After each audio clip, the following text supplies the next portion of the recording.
अच्छा, एक सवाल मेरे ख्याल से सबके दिमाग में आता होगा, बहुत सारे इंस्टीट्यूट्स हैं जो डिजाइनिंग सिखाते हैं, कोचिंग सेंटर्स बन गए, डिजाइन लैडर कैसे डिफरेंट है? क्या ऐसा खास है जो बाकियों में नहीं है? आई थिंक डिजाइन लैडर की सबसे बड़ी खासियत है कि जो इसकी सोल है, it has a mission and a purpose. Okay. It's not like commercial institutes जिनका पर्पस सिर्फ मनी मेकिंग है. बहुत सारे गैरी, मैं खुद कोचिंग ले चुकी हूँ और मेरे बच्चे हर महीने जितने भी बड़े नेम्स कोचिंग इंस्टीट्यूट के होते हैं वहां से बच्चे छोड़ के, वहां पैसे भर के 2-3 महीने अनसेटिस्फाइड होके हमारे पास आते हैं और हम उनकी पूरी काउंसलिंग करते हैं, उनसे समझते हैं. एक ही चीज हमें पता चलती है, जितने भी वहां पे टीचर्स हैं, बहुत सारे ऐसे टीचर्स भी हैं जिन्होंने कभी डिजाइन एग्जाम्स ही नहीं दिए. अच्छा. They are just drawing teachers, वो आर्ट सिखा रहे हैं, whereas art and design are two very very different things. अगर आप सिर्फ आर्टिस्टिक हो और आप एक आर्ट टीचर हो, आप डिजाइन नहीं पढ़ा सकते. एंड अगर आपने ये पूरी जर्नी एक्सपीरियंस नहीं करी है कि एक डिजाइन एस्पिरेंट किस किस चीजों से गुजरता है, जो मैंने करी है, आप उन बच्चों से रिलेट नहीं कर सकते. I think the biggest difference what design ladder has is कि हमें हमारे बच्चों के बारे में हर एक चीज वो पता होती है जो शायद उनके पेरेंट्स को भी नहीं पता होती. हम हर बच्चे से एक डीपर लेवल पे कनेक्ट करते हैं. And most importantly is that the design other coaching institutes that I say, I usually don't like talking negative about anybody. They are doing their best, but what I have noticed is they are still implementing the curriculums which the world has already moved on from. Still outdated curriculum is going on and they do a very cookie cutter approach with the students. Like कि एक one fit for all model है कि ये पढ़ाई है, हर बच्चे को वही पढ़ाना है. Whereas in design ladder we first have a counseling of 45 minutes with each student. We understand उनके mindset blocks क्या है जो उनको creativity में help नहीं add कर रहे, उनके work कैसा है, उनकी art कैसी है, उनका personal unique style कैसा है, and we develop that. We don't make a army of similar looking people. Like mostly institutes क्या करते हैं, they do it like they make students follow the trend. What we inculcate in each student is that they can create their own trends. That's the difference between design ladder and others. अच्छा, आपकी industry में भी scam होता है? Yes. कैसे होता है वो? I think the biggest scam in our industry is telling the students that they can have a shortcut in this field. They can have a shortcut to design. Whereas it's a lot of practice, patience and hard work. बहुत सारे institutes promise कर देते हैं 7 days crash course, 10 days crash course. I believe crash courses actually in this sense are trash courses, because उसमें वो जो rush करते हैं, एक बहुत ओवरलाइन चीजें बताते हैं. It's just for making the last moment money and taking the data of the students. Youth के लिए स्कोप है इस डिजाइनिंग इंडस्ट्री में?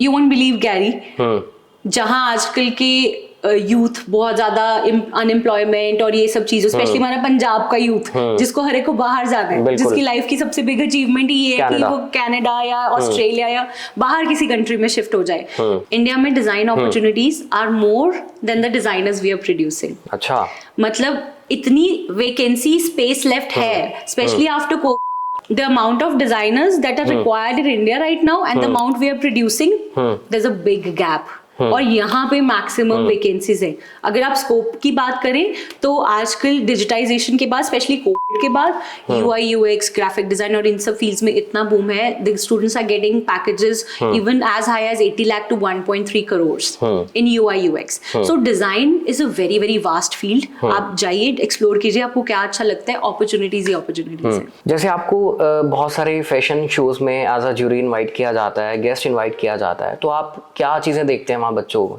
और क्या चीजें जजमेंट में आती हैं? सो बेसिकली जब भी मैं किसी भी कॉलेज में मुझे इनवाइट किया जाता है, वहाँ पे मेरे को ये देखना होता है कि what is the approach of the college in creating these students, creating the designs of the students. Because design एक ऐसी चीज है जिसमें you have to unlearn the standard and not fit into the mainstream, पर आपको कुछ unique करना है. सो हम यही देखते हैं कि कौन सा बच्चा एक यूनिक क्रिएशन लेके आ रहा है. जैसे ग्लोबलाइजेशन है, इंटरनेट पे सब कुछ अवेलेबल है, कोई बंदा एक चीज करता है वो इजिली कॉपी हो जाती है एंड उसी को सब फॉलो करते हैं. We look for the authentic, the original, the most creative ideas जो स्टूडेंट्स खुद से जनरेट करते हैं, and those are the students that we reward and we pick. अच्छा, जो स्टूडेंट्स डिजाइन कॉलेज में जाने की प्रिपरेशन करते हैं, उनकी कामयाबी का क्या एक मंत्र है जो आप सजेस्ट करते हो? जो मैं अपने स्टूडेंट्स को बताती हूँ, I think it's a simple 3C formula, that is clarity, courage and consistency.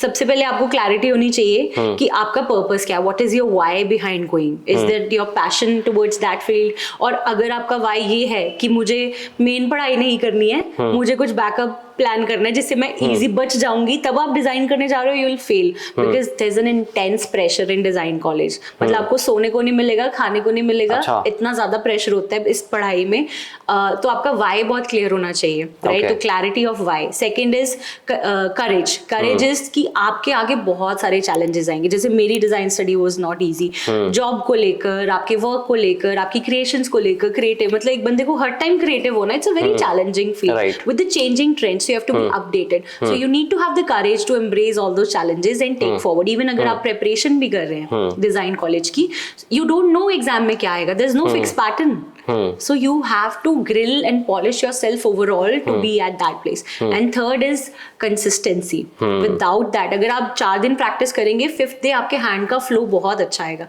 और अगर आपने महीना छोड़ दी, आप straight line भी draw करने का try करेंगे, नहीं आएगी। So consistency and regular practice is the mantra to succeed in entrance college.